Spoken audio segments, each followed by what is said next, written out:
Greetings, Gunslinger Posse, whenever and wherever you are. This is Branded for February 28th, 2024, live from Matenga's Pizzeria in Schertz, Texas, for E Pluribus Unum. He's Tom Manas, head coach and general manager of the San Antonio Gunslingers. I'm Ralph Judkins, very happy to be here tonight. Let's go, Coach. Okay, ready when you are. Want to hear from you folks. Thank you.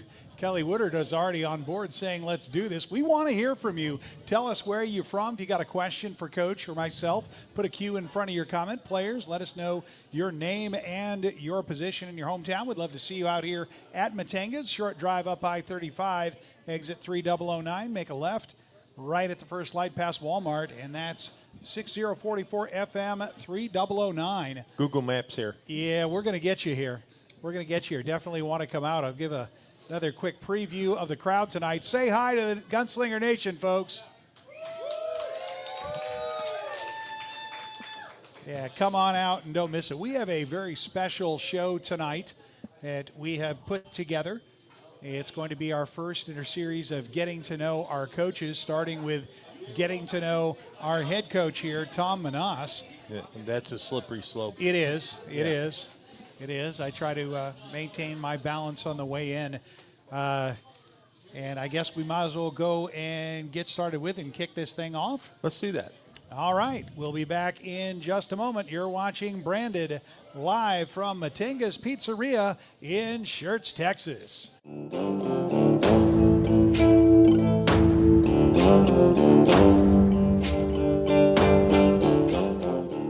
How does a site work company with nearly 50 years of success maintain growth and integrity? It's simple. We employ strong leaders who ensure that each project is executed with teamwork and dedication. At Chapman Brothers, we believe in fostering innovation while upholding our unwavering commitment to quality. Join us as a manager, estimator, or supervisor and become a driving force behind our legacy. Apply now to be part of a company that values both its history and the path ahead. Chapman Brothers, where growth and integrity meet excellence. Don't get left in the dark again. John Wayne has a full warehouse of standby generators ready for immediate installation. We'll keep the lights on, we'll keep your appliances running, even if you lose power. Call or text John Wayne today and don't pay anything until December 2024. Spriester, Jimenez, Kasky, Ramirez. Cars ramming into DPS troopers. I do the behind the kitchen door. Hear about the video of your DWI arrest? Expect more at 10. Tonight on the Night Beat. Night on the Night Beat. The Night Beat.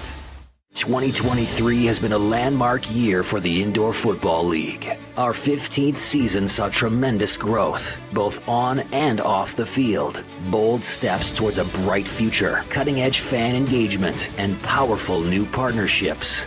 And we're just getting started. There will be more in 2024. Calculated growth, strong franchises, and the best indoor football on the planet. The IFL.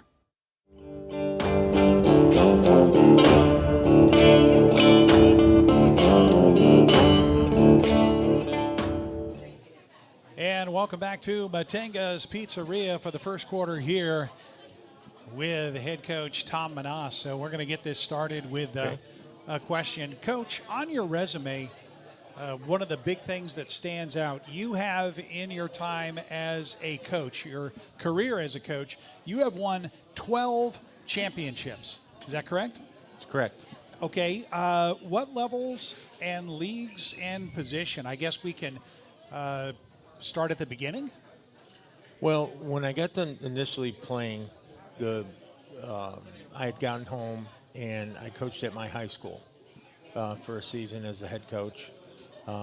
We won a state championship off of that, and then from there, had kind of made the decision that coaching's coaching as long as I'm still in football and I'm home and starting a family. Like all coaches think the perfect job is a block from your house, and you can go to work at a 9-to-5 job and coach football from 5 to 7 and have a balanced life and all that. Well, I kind of knew better from my mentors that that wasn't the life of or the path of least resistance. It was probably the path of hold on to your socks.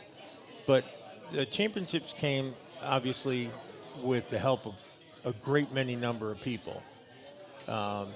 They definitely weren't mine alone. But high school, college, CFL, some NFL stuff in there, non-championship, but NFL camps, guest coaching, doing all those things, trying to build my craft.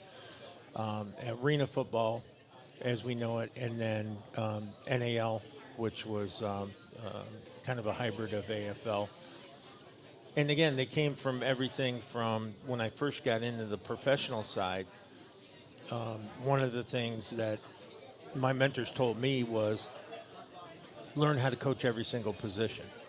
So I've done quarterback coaching, I've done wide receiver coaching, I've done linebacker coaching, offensive line coaching, defensive line coaching, defensive coordinator. I've never been an offensive coordinator. I've always hired smarter people than me on that. But that's pretty much it. I mean, it again, I think when you win them, sorry, I got the hiccups. But when you do it, you're looking at trying to put the grind in, learning, going to the next level, and constantly getting better. But yeah, the rings are great. The championships are nice. I think I've said it multiple times. I give the rings away to my family, my kids. So I'm just, my best ring is the next one. So hopefully we get lucky 13 this year. And not much for resting on your laurels then. So how specifically did you said you got into coaching when you were done playing? There was a story here that started with the Gunslingers, correct? That put you on that path? No. Or you already knew that you were heading that way? No, I was playing until my knees finally gave out and my back. I've got a broken back that I'm still dealing with from playing days. Knees are better because they're all fake now. Fake knees, fake hips, But the thing about it is that when I left San Antonio, I had almost made a decision I was going to be done with football. And it's because my body was so beat up at that time. And then I had to go through a major surgery to repair my knee, which would basically end any opportunity ever playing again. But it was either that or don't walk, after you're 40. So I took it as I'm going to go home and do something. And then right away, the athletic director at my high school called and said, hey, can you come over and give a speech? And so I went over and gave a speech at the school, and the speech turned into talking about football and, hey, can you help this coach? And I said, yeah. And then well, how about take his job, And so I learned one valuable lesson. I have the most respect in the world for high school football coaches. Some of my best friends are high school football coaches at large programs, but I hated it with a passion because you're asking guys to do things at a pro level that I had just come off of that haven't even matured yet. And so it takes a special kind of coach to coach high school football and develop those kids and the young men and do all those things. And I was more about, hey, X's and O's and execute and that kind of thing. We had great success, but it just wasn't as much fun as I thought it would be. So I anxiously started looking at the pro level. So no looking back from that point forward. So how did you get into pro? It was actually Tim Markham, who was the head coach of the Tampa Bay Storm in the AFL. and there was this really weird circle of friends that they had. Tim had, Steve Spurrier, Jerry Glanville, June Jones, all these legends in football, and they all had their own thing going on. And when I started with Tim, if anyone knew Tim, God love him, God rest his soul, was the biggest narcissist that ever walked the planet. And he said I could come on as a consultant. So he was the guy who never left the field, called offense, called defense, called special teams. It was his show, and he was great at it. But working with him, he taught me a lot about it. And then the next guy was Mouse Davis. Mouse is a legend. Hell, he's a question on Jeopardy. He invented the run and shoot offense, and he had taught me a ton about offensive play. Let me work with quarterbacks under his tutelage, learning the run game.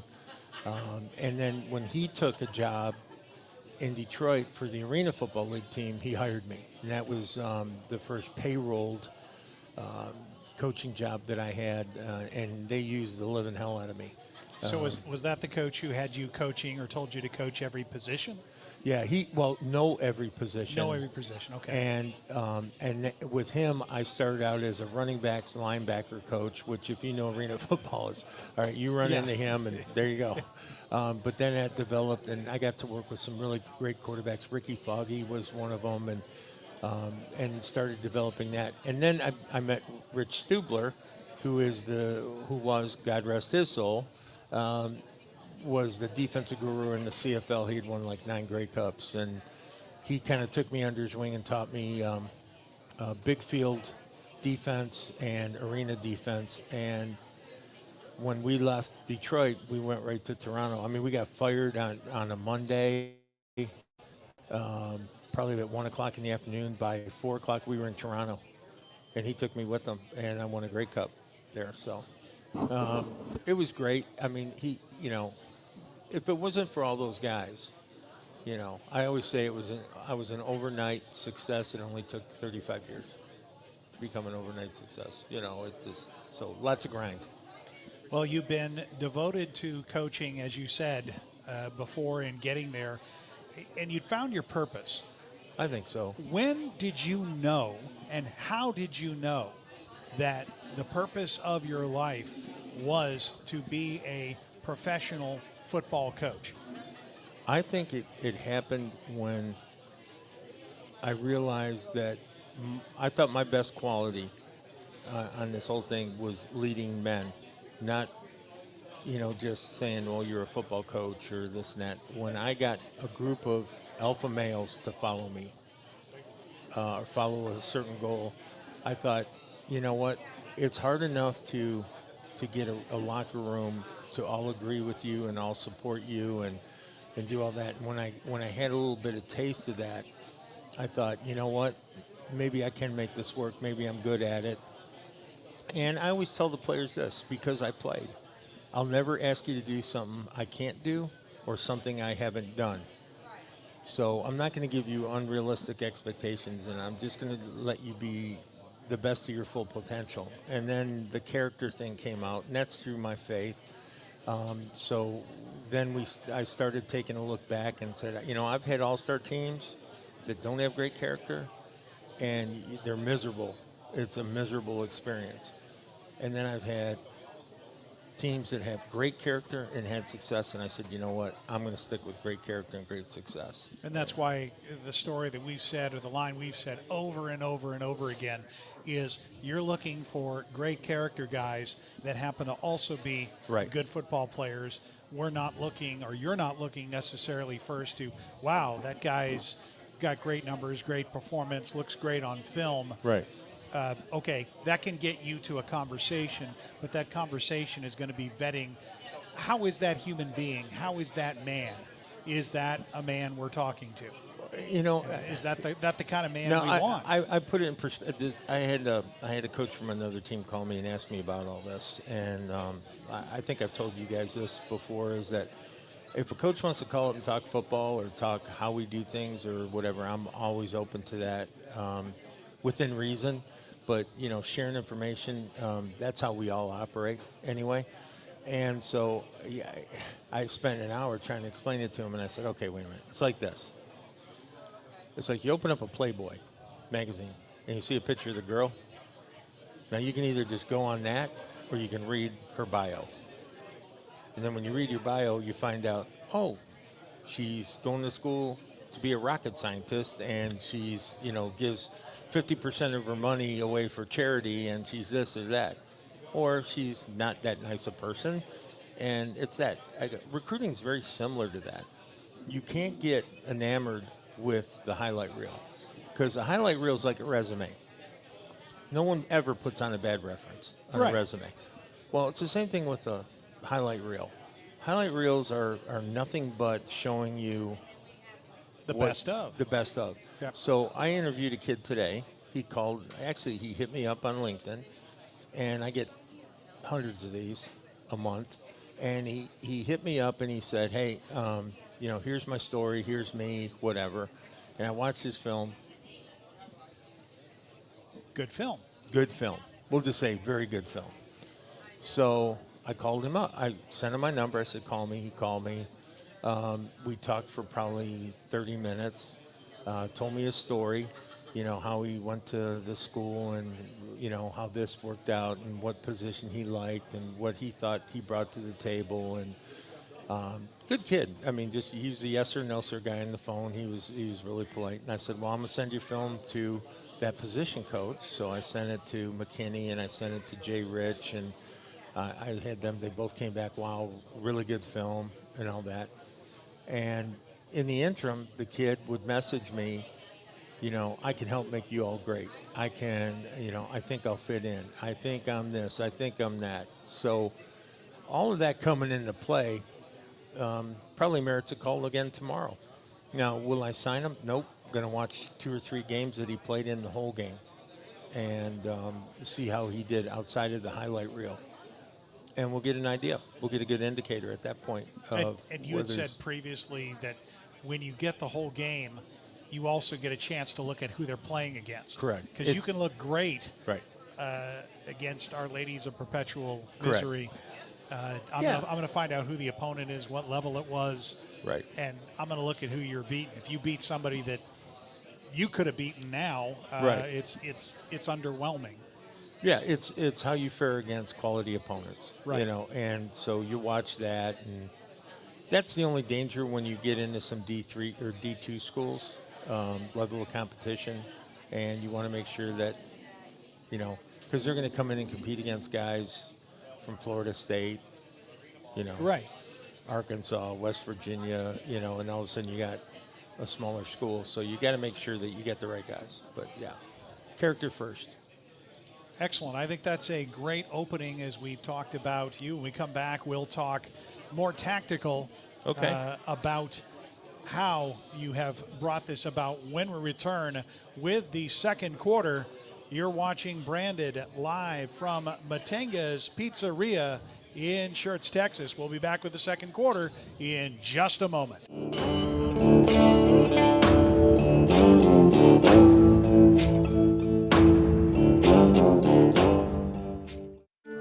Quality. Here at John Wayne, it's not just a word, it's our foundation. From the people we employ, to the service that's provided, to the equipment that we design and install, quality matters. For nearly 20 years, providing quality Texas comfort to the San Antonio area communities has been our highest priority. For quality you can count on, call John Wayne today. It's so easy to love Pick and Pull. Why? How about the largest inventory in South Texas? How about the ease of finding your part with our interchange and real-time inventory search at pickandpullsa.com? How about an organized yard and maps to find your parts, plus a shuttle? At Pick and Pull, we make it easy to save money on the quality used auto parts you need at a price you can afford. More to pick, less pull from your budget. Now that's Pick and Pull.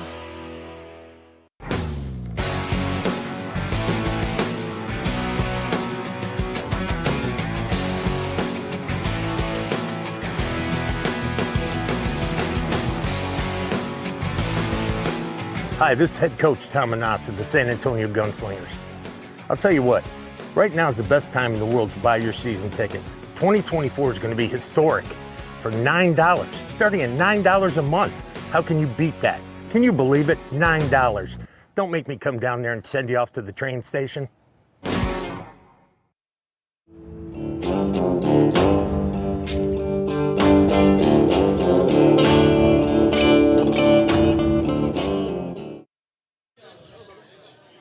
Welcome back to Matanga's Pizzeria in Schertz, Texas for the second quarter.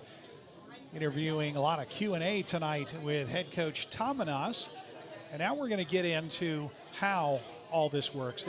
The first thing that I noticed when I was watching you in Albany and talking on the coaches show there is how a lot of what you were talking about sounded really, really familiar to me as an Army guy with regard to Sun Tzu, especially the priority on scouting and gathering information. You've placed a priority on that throughout your career. How did this become a priority? Because not everyone thinks that way. I think a couple of different things. One was that when you're early on in coaching, a lot of your job description is quality control, breaking down film. Okay. So it wouldn't be uncommon for Mouse or Timmy or, any of the guys to say, hey, I want you to break down the last 3 games. We'll use San Diego as an example. The last 3 games of San Diego. So when you're going to break down the film, that forces you to learn the game. I started when there was 8mm and Scotch tape and a garbage can and a razor blade. Yeah. And we would just, cover 2, cut it, hang it up. Cut splice, yeah. So we would do all that, and a lot of that came on the first year and second year coaches, which was me developing into coaching. So I got to learn the game at that level. Nowadays, it's almost like you can be a coach if you're good with IT, because these guys get jobs that have really no serious experience, but they're really good at utilizing a computer. And then you got the old school guys that know the game. A lot of the middle of the pack coaches are kind of hybrids of it, and they can hide what they don't know on the computer, using the computer, but maybe they're on the field, their leadership skills lack, right? I think we were forced in the time that I came up to learn the game, learn leadership skills, and do all that kind of stuff. I don't know if that answers your question, but it kind of leads to the point that that's something that we have to do, or had to do. And so now I find myself saying to my coaching staff, hey, break down this, hey, do this, hey, do that. And it's not to give them busy work, it's for them to totally immerse themselves in the scouting. One of the things that we did in Canada in the CFL is one of my jobs working with the defense was we had a bulletin board in our meeting room, and by the Monday of that week, I had every player's picture, position, and bio of who we were playing, any great things about them and any negative things about them on the board. So on Monday afternoon, when we'd have our defensive first meeting of the week for that team, you'd see the players gravitate to the board, look at who they're going to be going against. Who they're matched up against, yeah. Just kind of get to know everybody. And, everything from, hey, we're traveling at this time, the temperature's going to be this. I don't think you can over-document. I don't think you can over-prepare. I think the only way you can do it is under-prepare. And so I've always tried to keep that. At this level, it's somewhat harder because you don't have the resources that you would have with a bigger initial league. But I'm finding that the 7 months I had between signing and being here and the guys coming in, I have had the time. So now we'll go back to that this year, and that'll be a big part of Coach Richardson's job, Coach McKinney's job, Coach Johnson's job, where they're gonna have to prepare pretty detailed scouting reports for me and Coach Fuller. So now, I was never a coach, but I did what you said struck a chord. I remember coaches talking when personal computers were first available. We're talking mid 80s, where they would break down and do analysis and look for tendencies. Right. That was real hot for a while, and then people started realizing, hey, if we do this on ourselves, we know what they think we're going to do. Well, it's interesting you say that. So I've always had in our weekly prep, usually around Tuesday or Wednesday of the week, I make our coaches do a self-scouting report. Right. And I say, okay, I want you to write up a game plan how you beat us. So what are you going to run on defense when it's 3rd and 2? When are you going to run on offense when it's 2nd and 6 against us? So you really find the holes in your program when you do that. It's very telling. And then you go and you pull the analytics up and go, yeah, we're not successful at this part of our game. So that gives us an opportunity to make adjustments and correct it. But I'm a firm believer in self-scouting.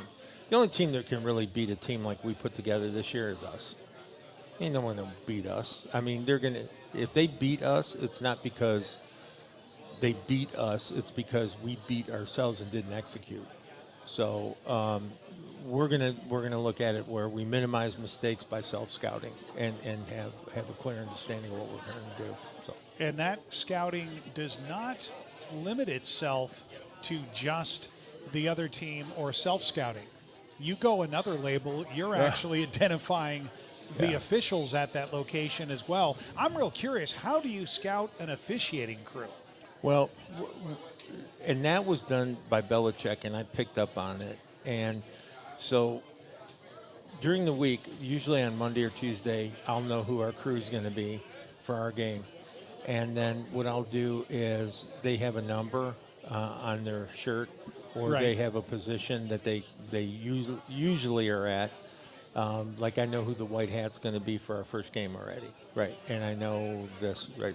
So I can go back and say, how does he ref a game? Does he ref a game with an iron fist, or does he let the players play, or does this happen or that happen? The way Belichick did it, he knew that Fisher was going to hold for KC. He knew he'd hold the end if the end shot out for contain. He knew it because he knew the ref that was standing there, and the ref for the last 2 games had called holding on the exact same kind of play.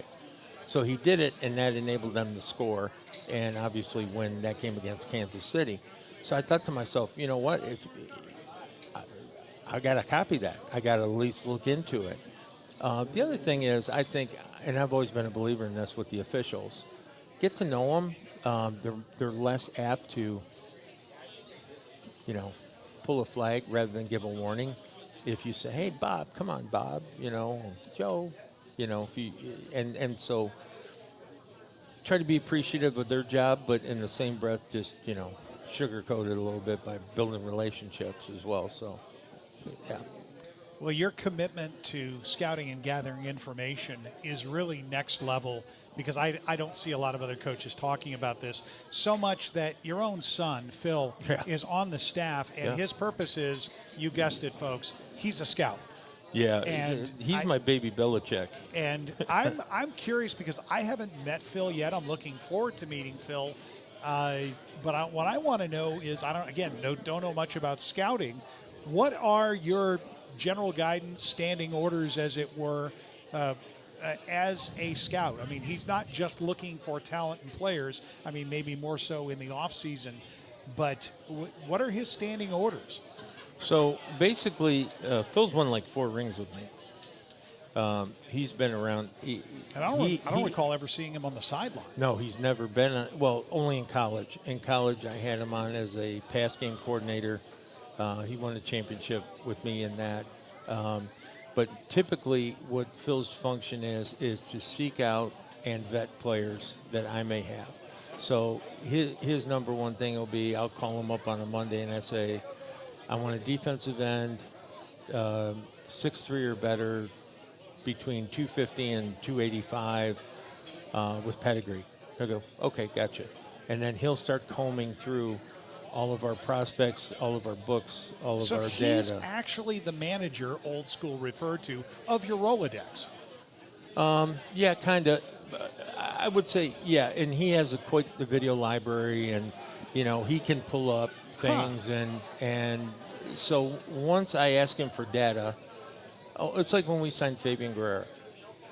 So because I like Fabian, and I didn't know if you got one of those, Coach. yeah, thank you. When we getting ready to sign Fabian, I knew of Fabian, and and Phil obviously knew of Fabian, but I said, now vet him. Right, for who he is today. No, I want a vetted report.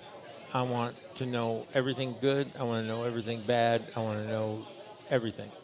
And within, 10, 12 hours, he sent me a report that tracked his social media, talked to, other team members he had been with, talked to previous coaches, did everything, and sent me the scouting report on that player.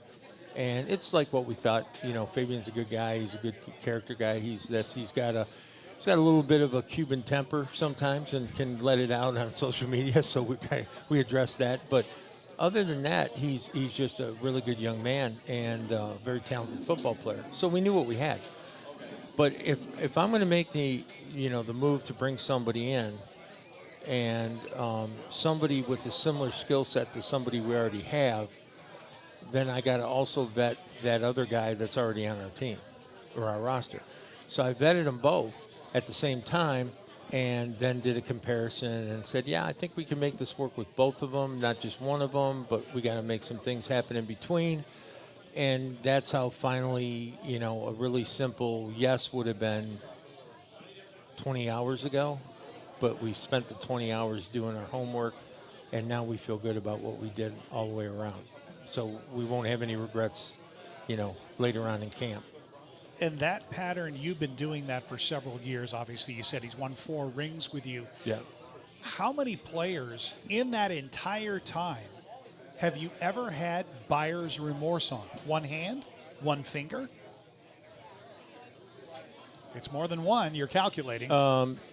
It's less than 10.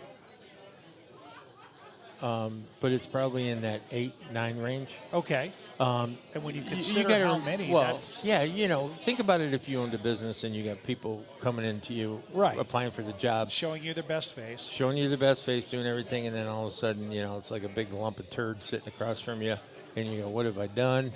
And I always use Lou Holtz's thing, how do you motivate the unmotivated? You just get them out of the building. Yeah, right. So, we didn't have, and again, some of the guys, it was self-inflicted. Right. Some of the guys had just never, you got so many different personalities. I mean, you got 2-parent homes, 1-parent home, one kid who's been homeless since he was 19 till he was 24, or you got another kid that maybe got everything in the world and then squandered it away. You get different personalities that are going to come through. You hope they congeal and come together, but sometimes they just don't.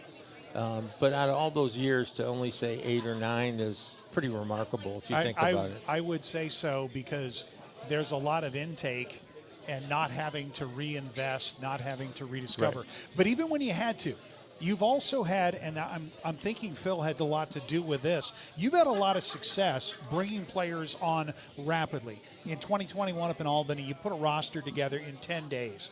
And you've had success bringing in starters, not backups, starters late in the season and in playoffs. Well, I'll give you a little hint right now. I already got a playoff team. Yeah. That's not here. That will be here before the playoffs. Right. But what I'm talking about is... And it's not like I'm trying to replace a player we already have. It's a player that will boost us during a playoff run. Well, Jay Rich was talking about it on I forgot, Alternative Football Network. Yeah, what did he say? Well, he said that he was brought up in Albany. Yeah. He'd considered, do you want to go? And friends had said, hey, you want to come up there? Right. And he was worried about whether he'd be able to fit in. Right. You vetted, you brought him up, and he was able to contribute late in the season. Right. Because of the fit, he knew he'd be playing for you. And I think that was a big downfall of the Gunslingers last year, is that when they were 8-0 or whatever it was a perfect time to start bringing in some fresh legs, some fresh talent that became available, to the point where, Albany had just, imploded. Right. And all this talent was sitting at home, and they could have grabbed some of that. And the people who did grab some of that made it well into the playoffs, and if not won the championship, right?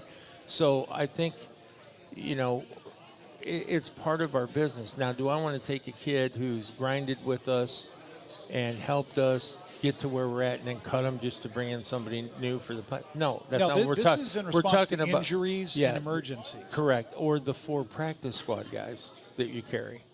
Maybe you can upgrade that side. So if I have a practice squad guy that's on my 25-man roster from day one until the last day of camp, I probably shouldn't have kept him.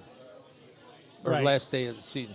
I should have probably let him go try his wares someplace else and try to build someone that I could bring in on the practice squad that can compete for the starting job. And that's what we're talking about, is those 4 spots. Those 4, then add injury, personal life. You got some guys that getting ready to start coaching in college, and the sooner they can get out of here, sometimes in August, the better. So there's all kinds of things that happen like that. And then you'll have players that will get called up to higher levels and beyond at some point. You've got to backfill then. But you've had success, and is that all related to, again, the priority on scouting, the work by Phil, and basically managing a Rolodex? And actually, Phil's going to come up the 15th through I think the 19th or 20th for camp to help do player evaluation. So I'm excited to see him up here and get him on the field. And his value will be where we have already started building relationships as coaches. His will be one that doesn't have an established relationship and can just give us clear-cut data. Not, oh, he's a really nice guy, or just come in and give us fact-based analytics. You know, the guy drops the ball a lot. Least clouded opinion. Correct. Excellent. Yeah. Well, that looks like that'll do it for our second quarter here. Okay. We're moving right along nicely. When we come back, it will be changing our subject to take a look at the season ahead, as it were, topic-wise. When we return, you are watching Branded live from Matenga's Pizzeria in Schertz, Texas.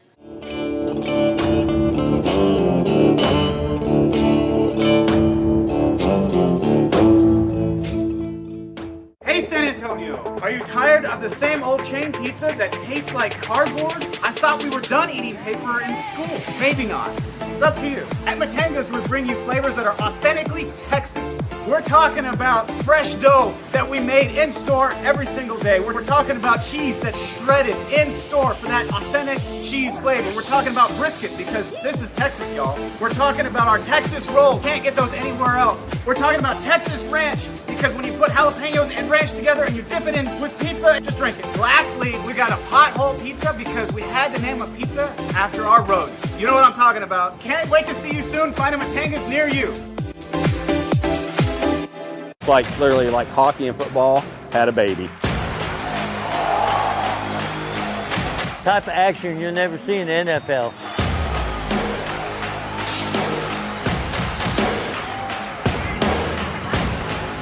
Let's go gunslingers, let's go baby, woo! That's the best entertainment there is. Once you've been to a game, you're gonna get hooked.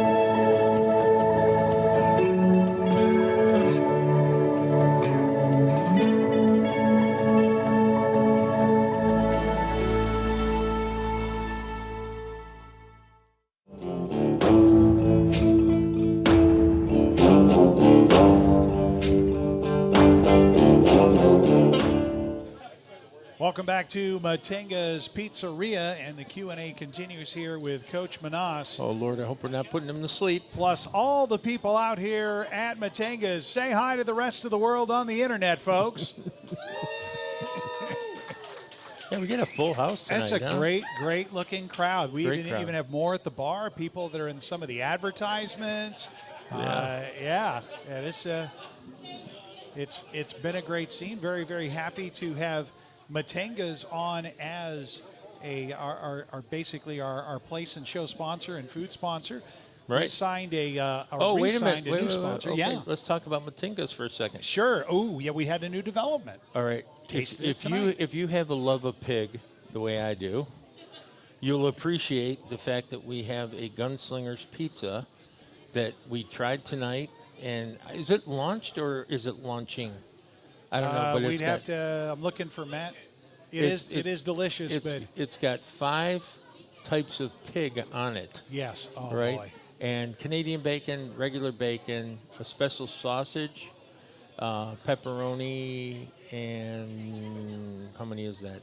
I know there's 5. Bacon? Well, I said Canadian bacon. Canadian bacon, regular bacon, and then the same sausage is on the pothole. Yes. And then pepperoni. So those 5.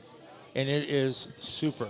And they have this new brown sugar butter for your crust. Oh, to yeah. dunk when you're done. That's coming out.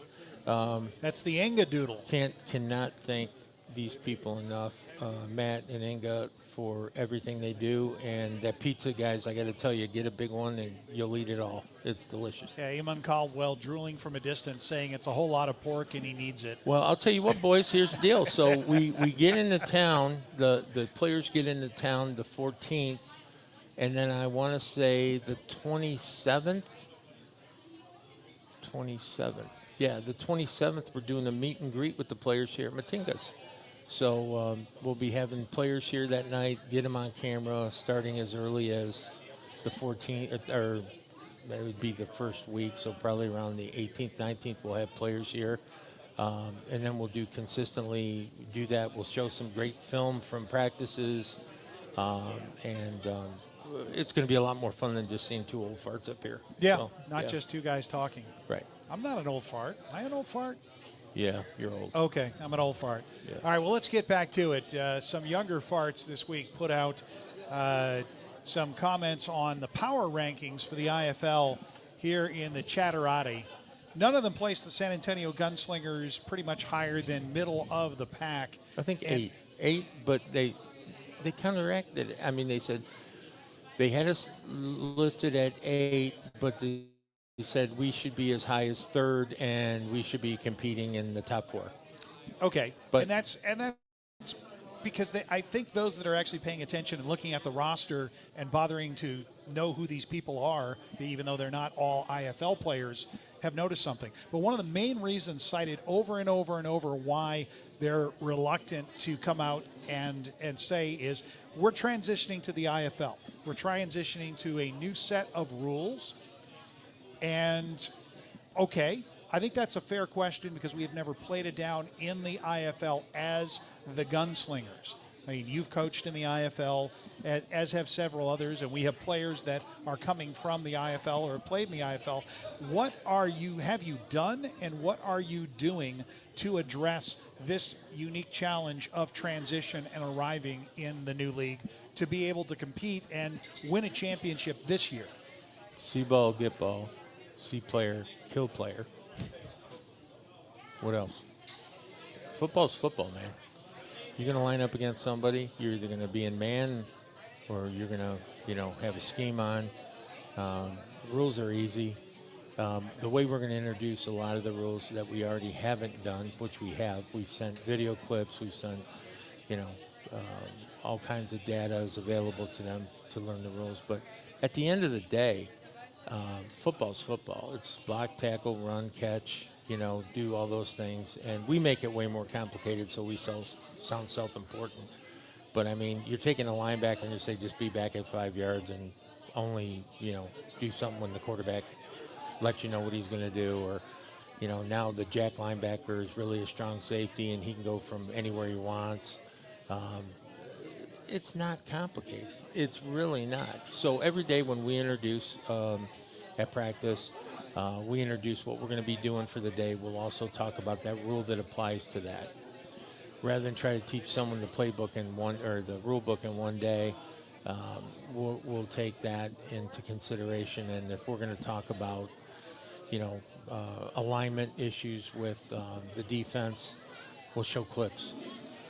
in the meeting prior to practice and explain what the rules are. And the same thing with like taunting and all the other stuff we've talked about. Right. You know, what you can do, what you can't do. You know, but it's not hard. It's, you know, everyone, oh my God, it's IFL. Come on. When I got to Albany, we played straight up platoon football. That's what IFL plays. And aside from some special team stuff, it was, you know, they had, you know, 2 high motion, we had 1 high motion, big deal. Okay. Then we went and they tried to change the rules on us again to keep us from winning a second year, and they made it Ironman. And we won that. We adjusted and we do it. Now we're getting ready to go in the IFL, and we'll adjust to that.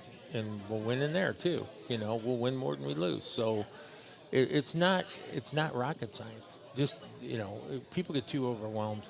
We lost our first game in 22 to Carolina because I overcomplicated the substitution roster in Ironman, and it was totally 100% on me. I cost us that game.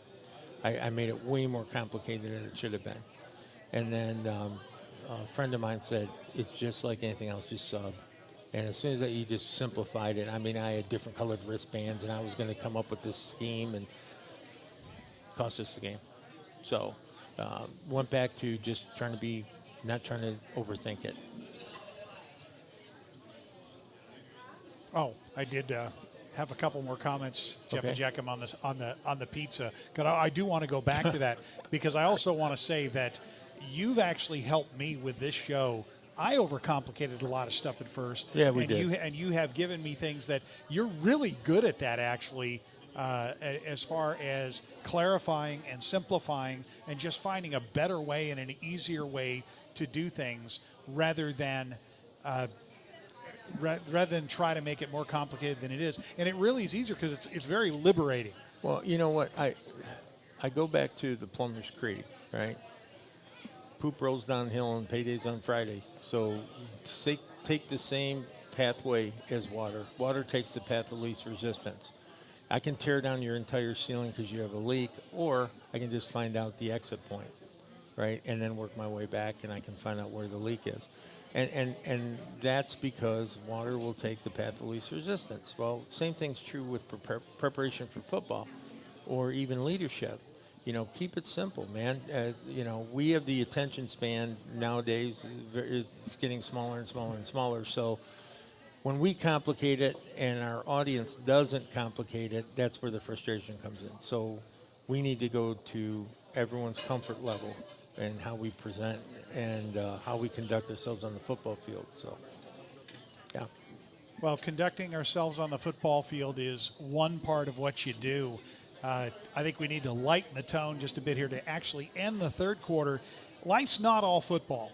And you told me this week that you are getting wound up to do some community engagement and personal appearances, and a program you talked about, reading for kids on Friday. Well, what's that about? It's Dr. Seuss's birthday.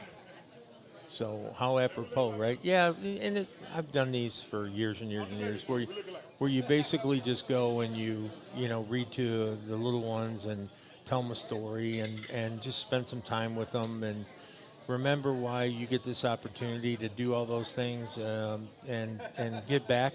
I still got a lot of work to do here in San Antonio with the Children's Hospital I want to get more involved in. There's another veterans group that I'm getting involved in with that is a more, Daniel Vargas, we do the Operation Triage, which I love. But there's many other groups that do much smaller things than he does. And it might just be, fill my car up full of McDonald's and drive around and hand them out. It just depends. But I think you got to do that stuff, not only from a community enhancement objective, but more from a Christian giving and giving back time and money and your attention to things. So. And with Eli not being here, is it fair to say you have excess granddad capacity? Oh my God, he was here from Wednesday till Monday, and you might see I got a little bit of sun because he wanted to live in the whirlpool and then he went to the rodeo 2 or 3 times, and you're playing the swing set and do all this. And I'm like, dude, I'm 64 years old. Please, you're telling I can't me. keep up. Yeah. Thank God for Susan. She did all that. So, yeah, no, he'll wear you out. Well, fantastic. That'll actually bring us out right on time and target for the third quarter. When we come back, we'll talk a little bit more about our coaching staff. Good. That we're actually going to be bringing in, and hopefully next week we'll have a chance to talk with at least one of the coaches. Oh, yeah, we'll have some coaches on next week. And, Jay Rich, I want to give him the last word in this segment in one regard. Okay. As far as that transition question. He said that with this coaching staff, the Gunslingers will be able to present not just an IFL-type offense-defense, but an NAL-type offense-defense and an old-school AFL-type offense-defense and a little bit of NFL, because we have all of that in the coaching staff mixed in. Yep. So it may not be us adjusting to their game. They may have to find themselves adjusting to our adaptation of their game. Exactly, and I always say, let's be so good that we don't have to worry about them. They just have to worry about us. So we spend less time on them and more time on perfecting our craft. And they're worried about us, and we're not worried about them. Nah. Excellent. Ain't worried about anybody. Right. And we'll be back with the fourth quarter in just a moment. You're watching Branded live from Matenga's Pizzeria in Schertz, Texas.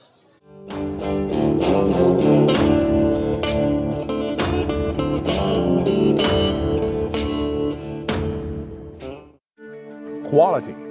Here at John Wayne, it's not just a word, it's our foundation. From the people we employ, to the service that's provided, to the equipment that we design and install, quality matters. For nearly 20 years, providing quality Texas comfort to the San Antonio area communities has been our highest priority. For quality you can count on, call John Wayne today.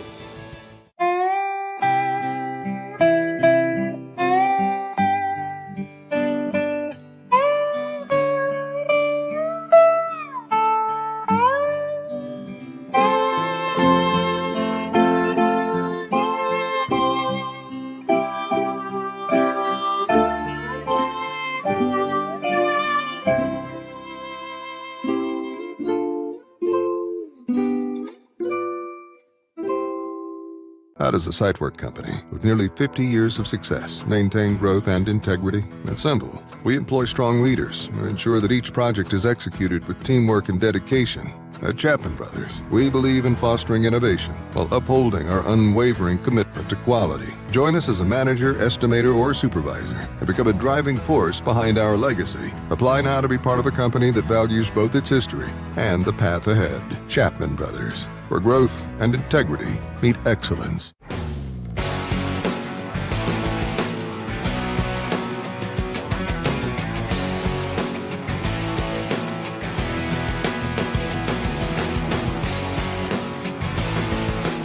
Hi, this is head coach Tom Manassa of the San Antonio Gunslingers. I'll tell you what, right now is the best time in the world to buy your season tickets. 2024 is going to be historic. For $9, starting at $9 a month. How can you beat that? Can you believe it? $9. Don't make me come down there and send you off to the train station.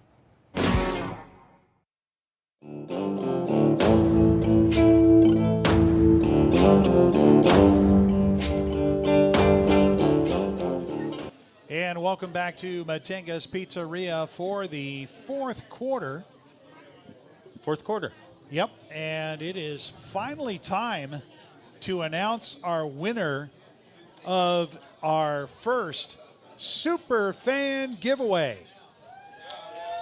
So let's talk about that for a second. That's okay. The basket, basically, or the giveaway bundle has the game-worn helmet. I've got. Okay, go ahead. There's more. It's right here. A game-worn 2023 helmet. Yep. Guaranteed not to be split. 4 VIP tickets, 4 Gunslingers fan jerseys, a 2023 full-team player signed football, 2 of the blackout hats, and a super exclusive Gunslingers Challenge coin. Yeah, that's like over $1,000 value. I think it was $1,100, right, Weston? Weston's over here to my left.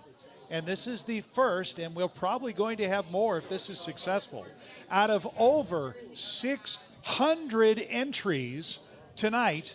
Our winner is David Ramirez. David Ramirez. Not sure he's here tonight. If you are, go see Weston over here to my left. But that's it. That is definitely exciting, and we have more coming up. More coming up, and yep, more things. and maybe bigger. That's just the first. Some nice ones. Yep. Won't be the last. Nope. Will not be the last. We will continue our questions. Okay.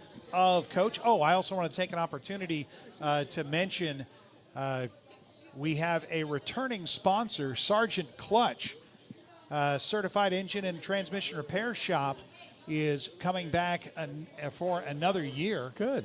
And I'll glad to have them. Hopefully be able to talk about some clutch plays in the game. So how all of this happens, obviously a head coach doesn't do this alone. You have to grow the next generation and develop. If someone wanted to become a coaching intern this year or a future year, if that's even possible, what is that process? Because I'm pretty sure you've had it established because you've grown more than a couple coaches. What is the process and what are the expectations? Well, first of all, take up golf and have a much lazier life. No, I'm just kidding. So first of all, you'd say don't do it. No. No, I'll say this. I'll use. We had a intern in 21 in Albany, and this kid. I vet the interns probably harder than I vet the coaches and the players. Because you're going to be spending more time worrying. Well, about no, it's just because I got to trust them, and I don't know their background, and I don't know.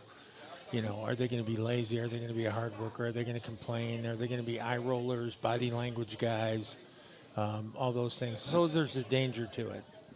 Well, this young man ended up being absolutely perfect. And when I mean perfect, there were actually two of them. And one was really into coaching defense, and one was really into coaching offense. And they were both about the same age, just fresh out of college. And I included him on the meetings. I let him sit in on stuff. I gave him tons of work to do, scouting reports. He did the grunt work. He did drill work on the field. They both did, so on and so forth. One of them now is a defense coordinator in the IFL, and the other one is a tight ends coach at a major college. And they both went from directly what they spent the time with us into those jobs. And I get little notes from them all the time. Thank you, couldn't be here without you, that kind of thing. That's very rewarding. But I've also had interns that just turned out to be flops because I had an intern in 22 that signed on, and 3 days in he said, I can't do this. This is crazy. And he resigned, which was okay. It's definitely not for everybody. It's definitely not something that, unless you're willing to make the commitment in the internship program, I think that there's no way to do it. Now, this year, I'm not bringing any interns in. I have a great coaching staff. We've got Caleb, who's going to help us on a daily basis with football operations and practices and things like that. So that really gives us 5 hands-on guys, which on a group of 21, that's more than enough.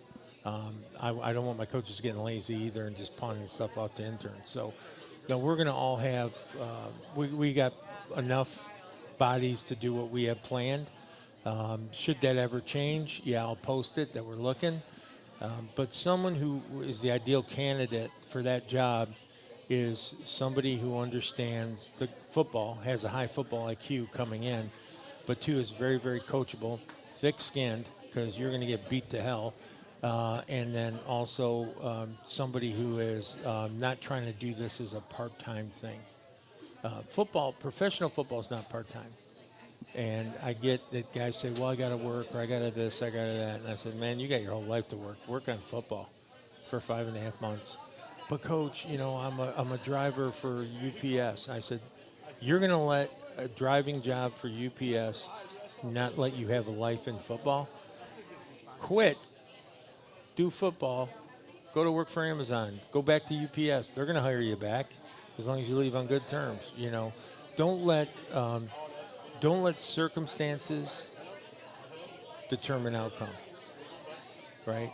So you can always take circumstances and formulate a great plan that is successful, but don't use your circumstance as your excuse. You know, you're either in or you're out. So probably more so with interns, because they've got to do it for nothing. They're doing it for the love of the game. Well, I'm not sure what else you're expecting as an intern except to be fully committed. Your time is not your own. You're here to learn. You're getting a degree in football. Right. So right. You shouldn't expect to be making money while going to school and getting exactly.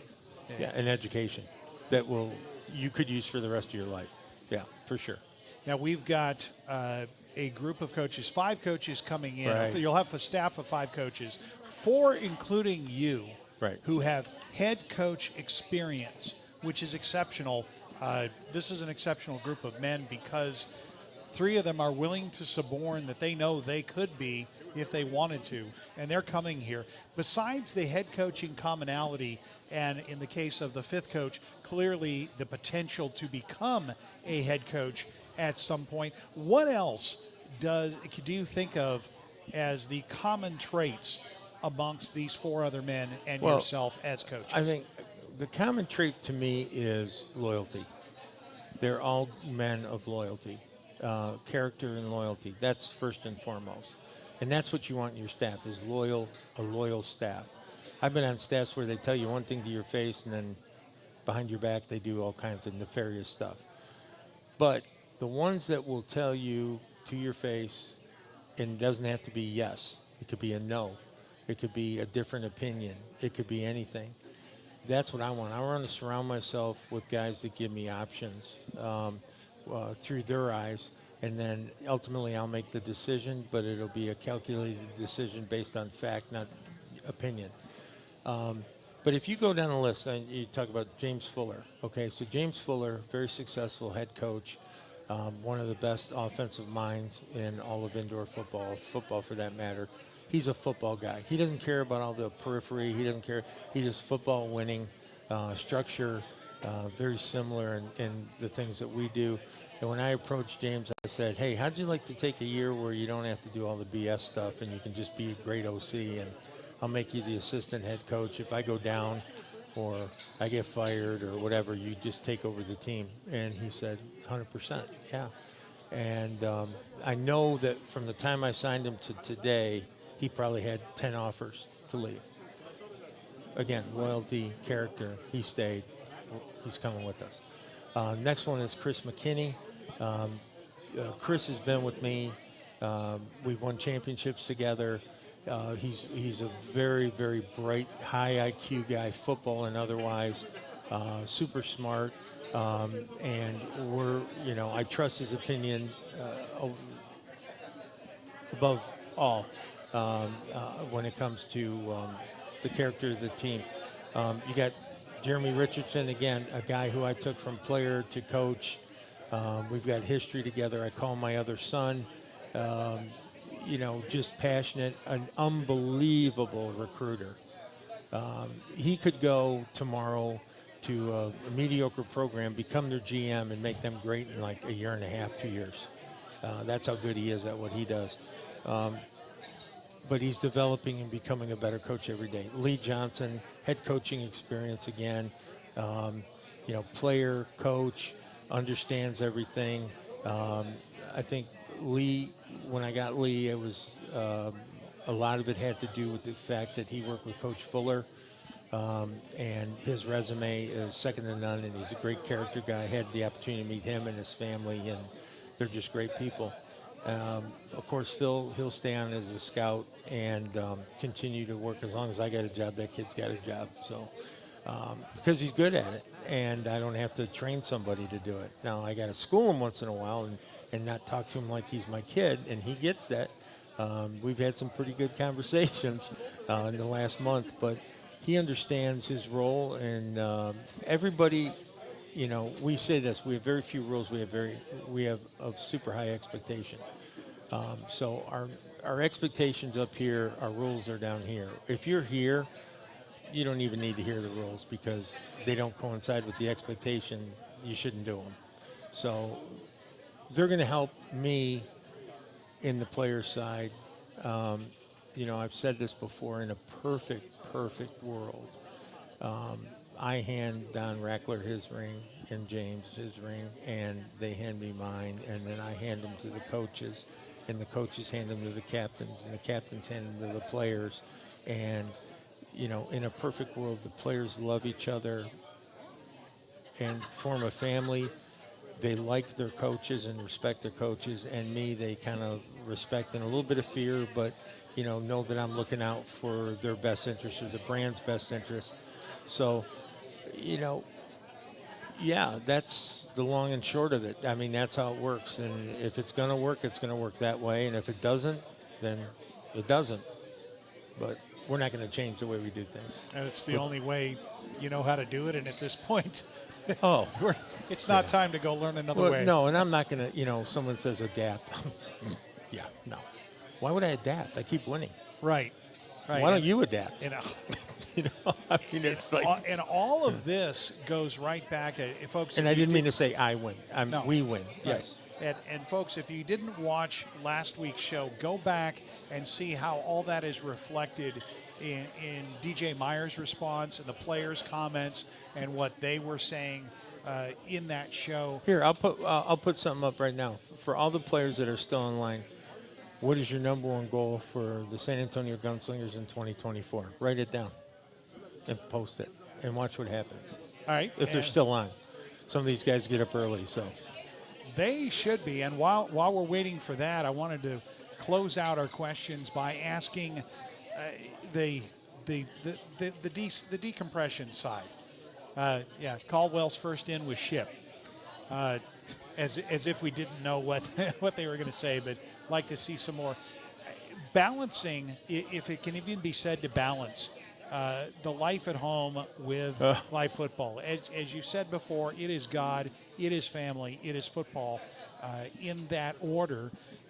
What is, when you finally do get that window where you get to go home and go with what's a day at home? Okay, the first day is eating everything humanly possible that's in the fridge and in the pantry or that I like.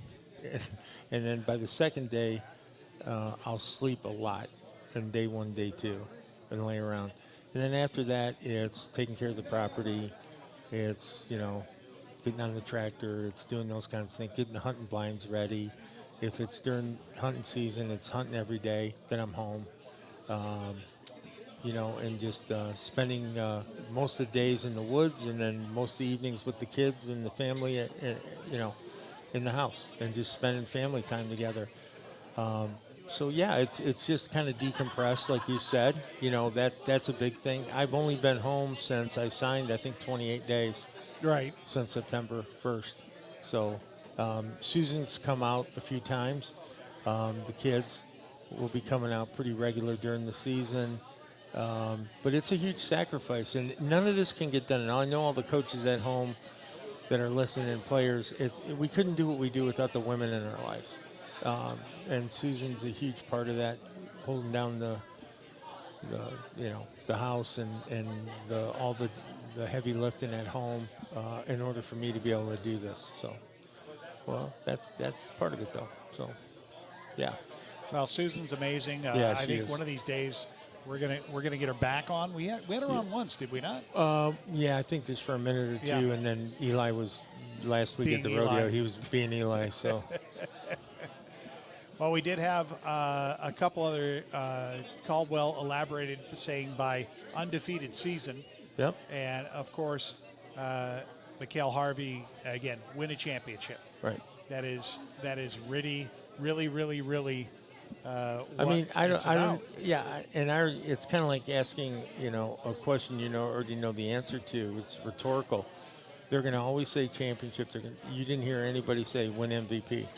Right. You didn't hear anybody Individual say, goals right. are not there. No, we're not interested in that whole thing, and if we're going to have the Utumbo philosophy, which is I can't be great unless Until you're I can great. make you great, So, right.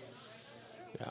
Zach Brown, championship or bust. There you go. And we'll make that the final word. Come back for our closing segment, the meet and greet. When we return, this will wrap up our Q&A with head coach Tom Manas, and we'll be moving on to other coaches soon. When we return, we're wrapping this up live from Matenga's Pizzeria in Schertz, Texas.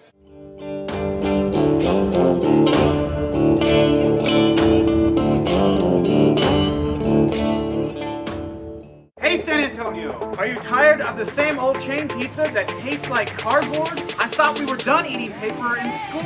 Maybe not. It's up to you. At Matenga's, we bring you flavors that are authentically Texan. We're talking about fresh dough that we made in store every single day. We're talking about cheese that's shredded in store for that authentic cheese flavor. We're talking about brisket because this is Texas, y'all. We're talking about our Texas rolls. Can't get those anywhere else. We're talking about Texas ranch because when you put jalapenos and ranch together and you dip it in with pizza, just drink it. Lastly, we got a pothole pizza because we had to name a pizza after our roads. You know what I'm talking about. Can't wait to see you soon. Find a Matenga's near you.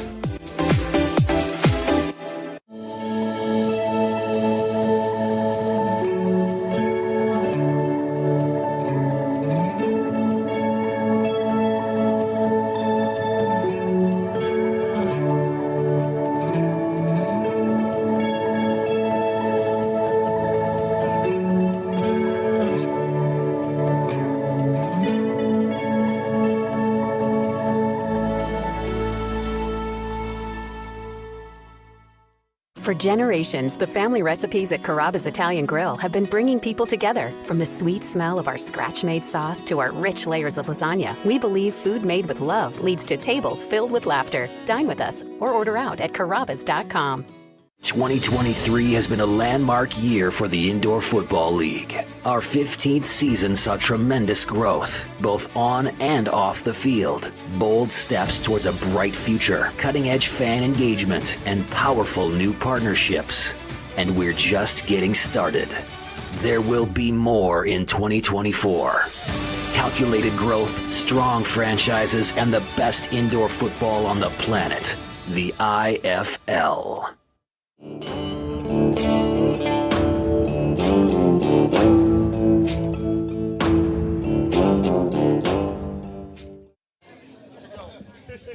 And welcome back to Matenga's Pizzeria. Final orders getting turned in right now. Yeah, I had to get my Zeppelis, man, before I go home. Yes, right.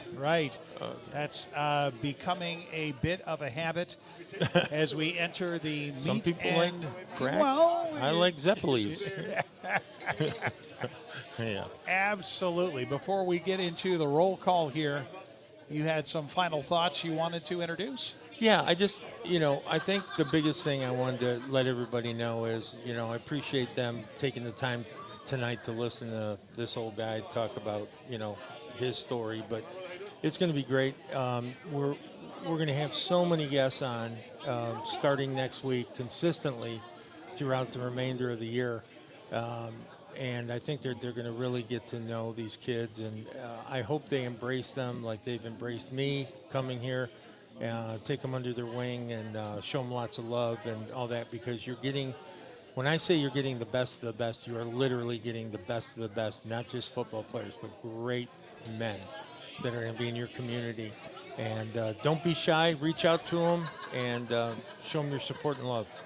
And if you really like some of them and you are interested in hiring one of them as a representative in the community, let Coach know. If you're a business owner, yeah. you couldn't ask for a better group of guys to be your front man for whether it's a car dealership, garage door company, a restaurant. It doesn't matter.